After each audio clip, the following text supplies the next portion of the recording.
You are listening to Minor Metrics. I'm your host, Chris Mellon. This show is powered by a script written by Lockfox at Eve Prosper. This content is aimed at players participating in the mining profession and is provided nightly to give you, dear listener, the information you need to sell your product at the right price. Starting with Tritanium on the yearly graph, we can see the capital mining crash, nerf recovery, and recent stall out. Zooming in, we can see our price bouncing around 4.2.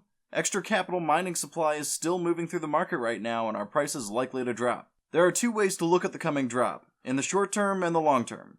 In the short term, you should immediately get out of the market before the price drops below 4.0.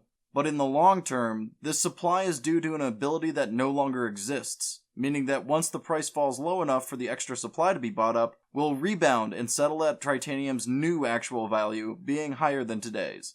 Pyrite is showing the same yearly pattern as Tritanium, but we can now see that our price plunge has already started to take place. Zooming in, it looks less drastic, but my feeling still stands. It's time to hold on to Pyrite and sell it after the rebound. Moving on to Mexilon, we can see the amazing summit we're on right now. Zooming in, we can see the price drop I've been warning about is starting to happen though. We're moving slowly though, so if you haven't been listening to me before, you could go ahead and sell your Mexilon now. We've got nowhere to go but down for the foreseeable future though. There might be a chance for a day or two of upward volatility, but that call would be for the gamblers in the audience. With Isagen, we're seeing the exact same graph as Pyrite, and for the same reasons. Zooming in, our decline is slow but steady.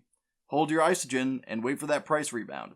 Moving through to Noxium, we see a similar situation to the one Tritanium was in earlier, but with a stall out much better in terms of relative price point. Zooming in, we can see a bit of upward volatility for the sellers too. Unlike Tritanium, I actually think this is a new peak in price for this market. I believe selling before the drop is a wise choice even in the long run. Zydrane's yearly graph is looking alien with large movements in the early year followed by a volatile stall out. Zooming in, we can see just how much of a stall we're in. I think we're actually in a stable trough with Zydrane, and I recommend holding and waiting for a higher price.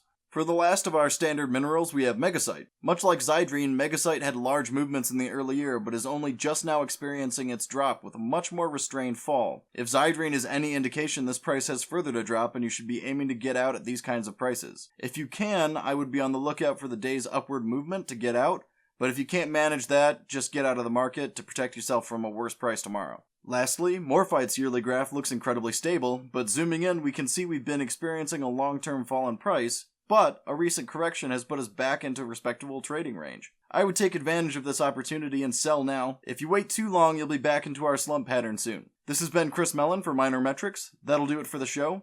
Thank you for tuning in, and be sure to check tomorrow for another episode.